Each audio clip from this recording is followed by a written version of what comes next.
Welcome back. Here we'll be reviewing a show and crocheting a scarf. Today's show is Made for Love, a show which came out in 2021 on HBO Max, and it's a Max original. Based off the novel, written by Alyssa Nutting, starring Kristen Maoliti and Billy Magson and Ray Romano. Our main character starts off with Hazel Gogol, escaping from a hatch in the middle of the desert, and it looks like she's been through the ringer in a flashy party dress and running makeup. Quickly, we get a recap of hours before them lounging in front of the pool, seemingly happy with her tech savant husband, Byron Gogol. We understand that there's a sort of recluse that haven't left their home in the hub for over 10 years during their 10-year marriage. Then we're brought back to Hazel, seemingly frantic, beginning a scene of flagging down a ride from a van and pleading that she needs help, and it only takes her so far. Thus begins another flashback to her endless days at the hub, where her every move, action, and agenda is written out for her to be completed like some sort of real-life Sims doll. She isn't required to cook, clean, or tend to any known kids, no work, or have any hobbies besides playing a fight simulation game, which then is extremely restricted. Entertaining guests to her futuristic home seems pretty much like the basic function she has, though it seems like she doesn't even get to do that very often. Her husband seems absent most of the while he works, and we're introduced to the fact that he designed this hub as a sort of cube house that mimics the 4 out of 5 senses. And it seems to set up for him to have his work there as also his house, to where he never has to leave it. Essential, creating the best place for someone with fear of leaving their home. Hazel is constantly reminded by this Alexa-type robot, it's like a chicken, to rate her intimate time with her husband. Yikes. And you begin to feel pretty claustrophobic at this point for her, and it goes deeper in the book to show that even her clothes, the fabric, the books, TV, everything has to be approved by her husband, and even then it's heavily censored. So she lives this sort of Barbie-like style life where she can't do anything other than just pretty much please her husband, rate that, and then sit by a pool. It seems pretty boring. So later that day, we go to a board meeting where they're having all these guests, and the atmosphere is really good. And there's a little bit of tension between Byron and Hazel, but it's not like anything too bad. Byron gets up and he makes the big announcement to the board meeting that his new project, the big one, Made for Love, is now online. And everyone seems pretty in awe about that until he really drops the big bomb that not only is it online, but him and his wife Hazel are going to be users 1. Which essentially goes to explain that it's a chip that goes in each of their brains, and that the 4 out of the 5 senses are calculated to each other, as well as emotions and so what. So the reason there's only 4 out of 5 senses, we're later told that Byron only does not believe in smell at all, and we get a couple scenes of him actually smelling different smells and becoming physically sick. Hazel at this point has escaped Byron and is running for her life. She encounters a couple mishaps here and there with car alarms and payphones going off as she tries to hitchhike / kind of walk, escape from him and his big house. We're then told that this random guy on the street has something to tell her, that she's, that Byron Gogol's on the phone for her, and tells her that she's already made for love and that the chip is actually already in her. She then understandably wigs out and runs pretty much to her dad's house. Then at that point, she enters her dad's home and finds him in bed with his synthetic partner, and that ends episode 1. She pretty much wakes up at that point, the next episode, to Ray Romano, her father, his name is Herb, making her dinner, and introducing his new synthetic partner as Diane, and getting pretty offended that she isn't full on board with it right off the bat. She went to her father's house in the understanding that he had a plane that he'd been working on, and we get a couple flashbacks of her from childhood of him working on it. So at that point, she's told that he does not have the plane anymore. He pretty much sold it so that he could pay for Diane. And so she's frantic. She leaves, and feeling bad, Herb ends up going and picking her up with Diane to take her to go confront the owners. They seem fine and good, but then all of a sudden they want to do a bowl champion kind of, test. Not like a test, but if Ray Romano can beat, the owner's son, then they can use the plane for a little while.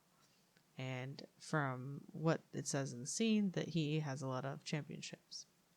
We're also introduced to the fact that Hazel figures out who Liver is at this point, who is kind of a, man's man, bartender sort of guy, and, and she starts to feel kind of an attraction for him. We're then chopped back to Byron sitting in a sleek car, seeing all this unfold on a smartphone, and asking what this red line means as it appears. It's kind of an alarm thing going off the side as he looks through this Hazel cam, and he's told that that's arousal.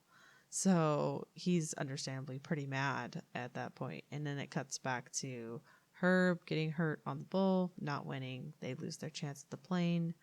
Hazel running out of time at this point, feeling really scared and empty for ideas on how to escape, her cage from Byron, who's on his way to come get her. She steals her dad's keys and goes to take off with the vehicle. And she finds one of the owners of the plane's son, Shane, stealing Herb's synthetic partner, Diane. And so Hazel goes and tries to get Diane back. The other boy, Shane, is pulling hard and saying pretty mean stuff to Hazel. And then all of a sudden, he's knocked out cold by the bartender, Liver, who then says, "You're welcome," and drives off. So then we pictured for Herb, who is actually not that bad off, getting up and coming over and taking Hazel back to his home, which then when they arrive at home, there is Byron and all his goons and security there. Hazel confronts Byron, saying that she wants a divorce. She's done. She doesn't want this life with him anymore. And he seems a little upset, but not super unfazed. And he pretty much goes to tell her that no one loves her like he loves her.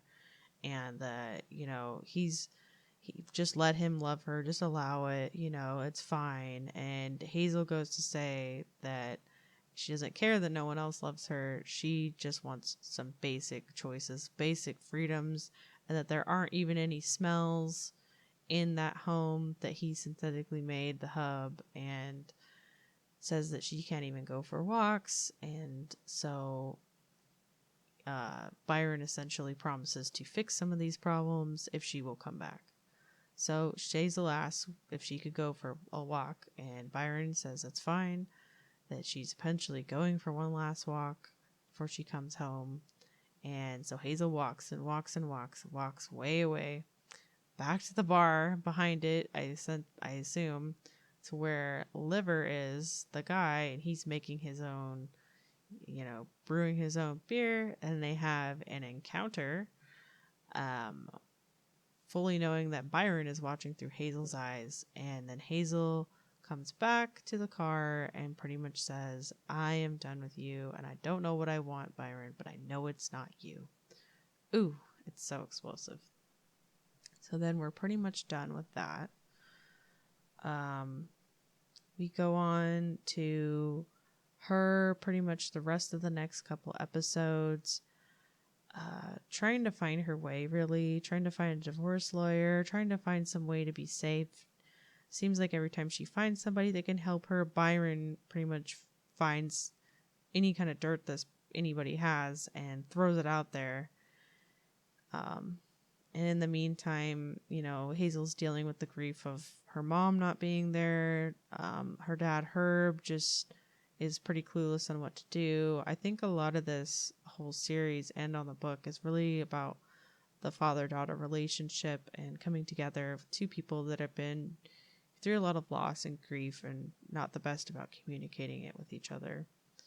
And so we kind of go back and forth, and then we have Byron, who pretty much says in one of the episodes that he wants to merge with Hazel, and which would end up, hurting Hazel because the program's not ready to go. It would essentially end her, and so we're kind of scared, left on a cliffhanger at that point. But then we find out that no, he doesn't really want to do that. He doesn't want to take away from her. He wants the real Hazel, which is what she finally is becoming now in her own setting. So he goes to try to change himself and put himself out there, go through simulations with Hazel, trying to learn how to talk with her, be on her level, and then eventually going to bringing himself out in the real world. Then the kind of the arc happens where Hazel gets a job, and she's kind of like trying to stick it in Byron's face that she's doing these gross jobs, and she enjoys it much more than being with him. And finally Hazel, through her father Herb, finds somebody that can help her, but she's not allowed to look at them because they could be exposed to Byron's wrath, because they never know when he's looking or listening. So this nun, decides to go out and find any way she can to help. So then we get a final kind of thing where Hazel, is living her life and doing the best she can.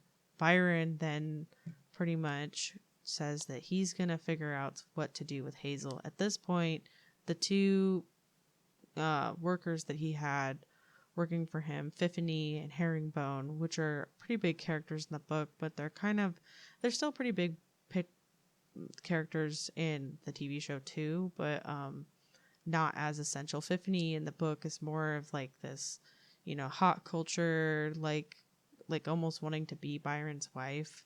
And then in the TV series, she's more of like kind of independent, her own thing, this really smart scientist, doesn't really need Byron, And then we have Herringbone, who is kind of like a partner that kind of worked with Byron since the very beginning. And essentially both of them do what they can to go behind Byron's back and get the chip out of Hazel's head, which Hazel then learns that the chip is worth a lot of money, and it's her only real kind of leeway to prove to everybody that how bad Byron has done against her, and to prove that he's been being so awful to her, and to essentially putting this chip in her head that could really harm her if he were to turn it on in his brain.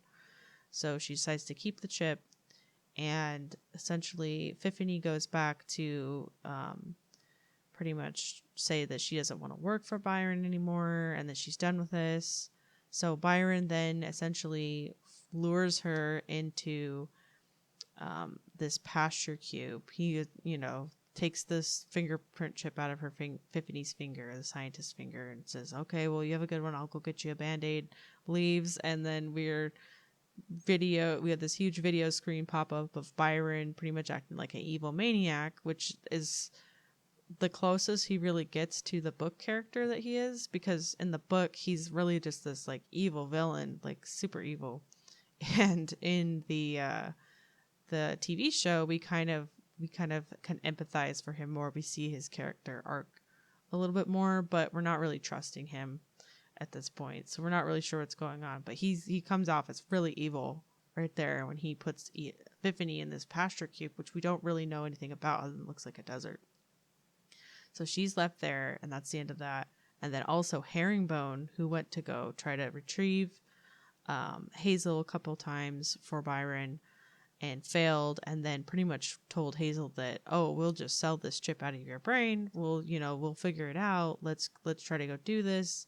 And then, at the beginning, and, then he goes back to Byron saying, hey, I have nowhere to go. I'm sorry. I had a mistake. Take me back.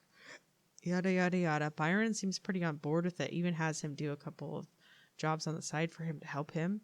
And then we find out that he too, Herringbone, is also put into the cube, the pasture cube, which is a place where employees and people go that don't ever return. So then we have kind of an insight on who Byron really is, other than this like super obsessive, compulsive tech genius guy that's really after Hazel like no other.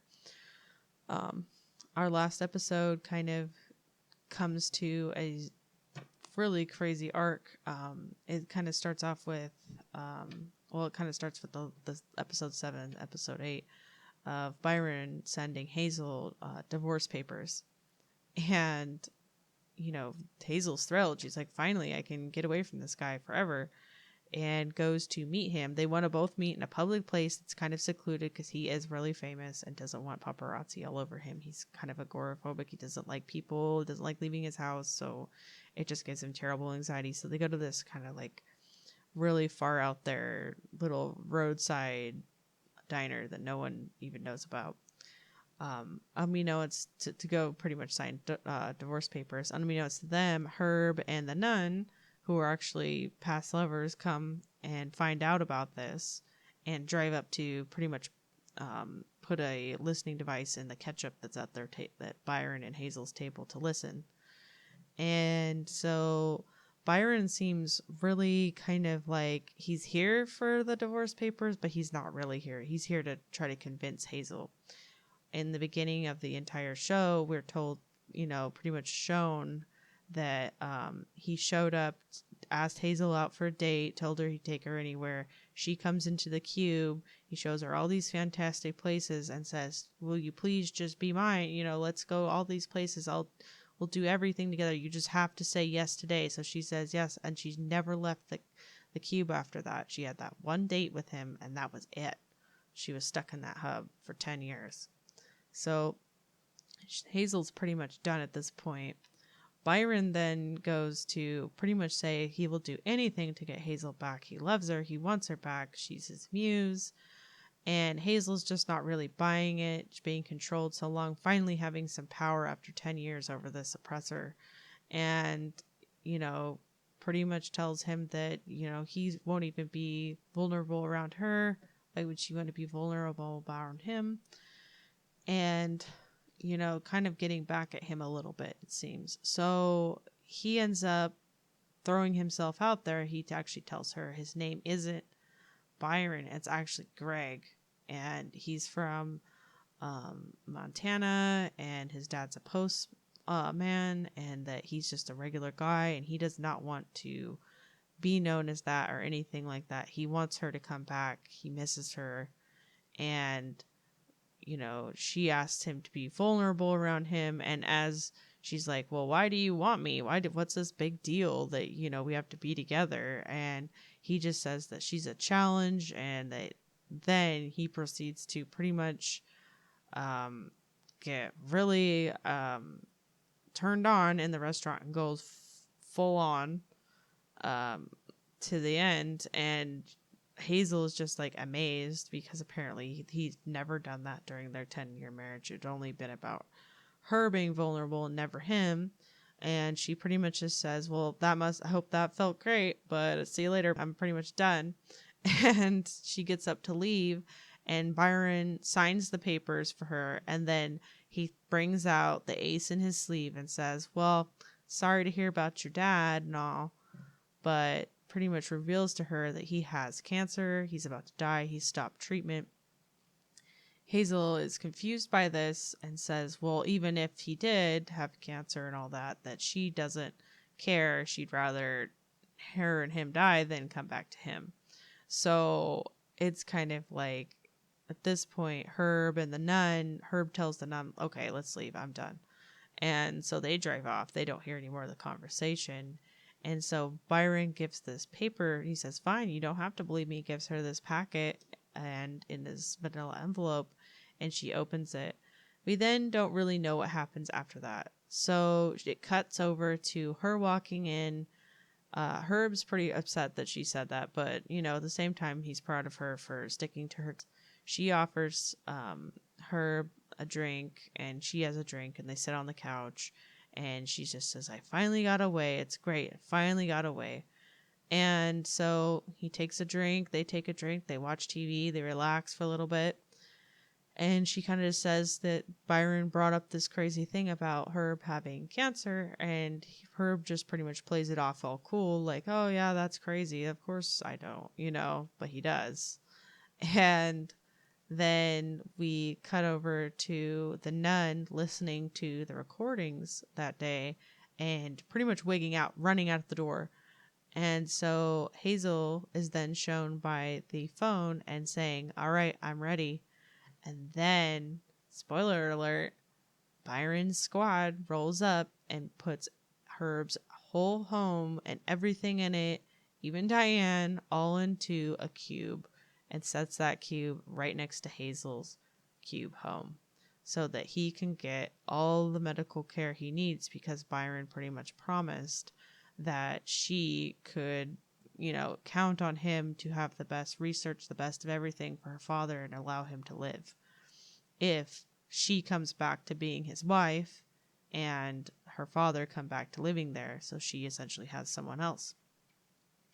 So at the end of this is a closing scene of her pretty much just eating breakfast with Hazel, and she's like, I'm gonna go for a walk, and he's like, okay. And it doesn't seem like anything's amiss in the house, and she walks out, and then she goes through the secret door into the home hub, and there's Byron with his sunglasses and everything waiting for her, and they walk up the steps together. And at the very end is this like really kind of powerful, kind of back tingling scene where she grabs his hand and holds his hand, and that's it. That's the end of the episode for season 1. And I don't know how I feel about her going back with him. I mean, I kind of get it for her dad and everything, of course. But at the same time, Byron mentions loyalty a lot throughout the entire season. And he's also very obsessive over Hazel. And obviously will not do everything he can not to make sure she can find a way to escape. We're introduced to the pasture cube a couple times. And so my mind directly went to, they go in there and he tricks her and puts her in there too, or some kind of like advanced pasture cube. Because at the end of the day, Byron is kind of an evil genius and wants this made for love thing to be online. He's essentially a narcissist that can barely admit he does anything wrong, though he does seem to love Hazel. But is it like loving Hazel for himself, or does he really love her? It doesn't seem like he even really knew her, because then when he was about to meld their minds, he was like, oh, well, I don't want to do that because now I'm actually seeing who she really is, which makes me think after 10 years of marriage, he never really did know who she was. He's just now starting to realize who she is, and he's never given her the freedom to show him or express to him. It seems like she's just been in this kind of like Sims, do this, do that kind of world the entire time. And it's really interesting. This show like really stuck with me and made me really think about it. I actually bought the book to kind of compare it, and there's actually a love story between a character that's excluded out of here, which involves a dolphin. So I don't know why they didn't include that in the show. I think it's just a little, maybe it was a little too much for Max to do too, but I read in a article that the writer had plans to introduce that in a season 2. If they get a season 2, I think they will get a season 2, because I liked it a lot. I thought it was pretty good, and the reviews seem pretty good on it too so far. So that's pretty much it. I think it's definitely worth a watch, and maybe watch with by yourself first, and maybe then with others, and really think how you feel about it, because I don't know, it explores a lot of topics, and it's a lot to be said and concluded, and I can't wait to hear more about it later. I hope you like this review. If you want me to do more of these, I'd love to get some feedback on that. And if you could like and subscribe. Until then, I'll see you next time. Bye, guys.